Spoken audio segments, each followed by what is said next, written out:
അനുഗ്രഹം കിട്ടിയിട്ടുണ്ട്.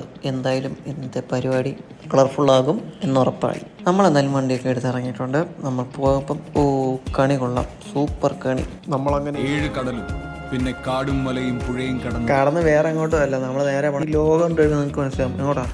Ernakulam. Yes, we are Ernakulam. നല്ലതും ചീത്തയായിട്ടുള്ള ഒരുപാട് ഓർമ്മകൾ ഉറങ്ങുന്ന സ്ഥലമാണ് എന്നെ സംബന്ധിച്ചിടത്തോളം എറണാകുളം എന്ന സ്ഥലം. എന്തായാലും നമ്മൾ തിരിച്ച് ഇവിടെ തന്നെ എത്തിയിട്ടുണ്ട്.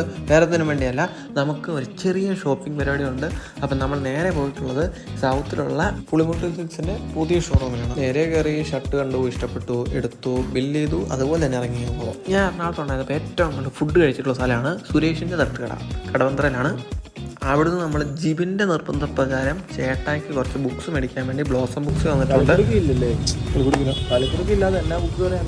പുള്ളിക്ക് ബുക്ക് സ്റ്റാൾ എന്ന് പറഞ്ഞാൽ കളിക്കൂട് കിട്ടുന്ന സ്ഥലം എന്നതുണ്ടാക്കാണ് വിചാരം. പാവം. എന്തായാലും നമ്മളവിടുന്ന് വണ്ടി നേരെ എടുത്തു.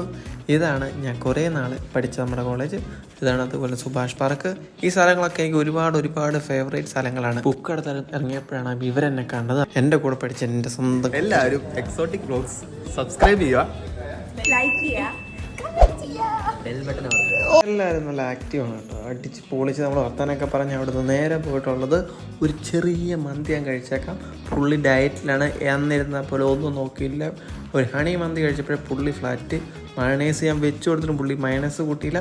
എന്തായാലും എൻ്റെയും കൂടെ കുറച്ച് മന്തി കഴിച്ച് നമ്മളിവിടെ നേരെ പോയിട്ടുണ്ട്. പുള്ളി പാമ്പ് ഇര വിഴുങ്ങിയ പോലെയാണ് നിൽക്കുന്നത്. എറണാകുളത്ത് വന്നു കഴിഞ്ഞാൽ ചോക്കോ ബ്രൗണിലെ ഡോനട്ട് അത് മസ്റ്റാണ്. അത് കഴിക്കാനുള്ള പോക്ക്. രാവിലെ കിട്ടിയ അനുഗ്രഹത്തിൻ്റെ പവറാണോ എന്നൊന്നും അറിയത്തില്ല. എന്തായാലും കട തുറന്നിട്ടില്ലായിരുന്നു. Very beautiful. തികച്ചും ഹൃദയം നിറങ്ങിയ വേദനയോടെ നമ്മൾ തിരിച്ച് വീട്ടിലെത്തിയിരിക്കുകയാണ്. മേടിച്ചോണ്ട് വരത്തില്ലെന്ന് പറഞ്ഞിട്ടോ ഇവനാ ഇത് വാങ്ങിയത്.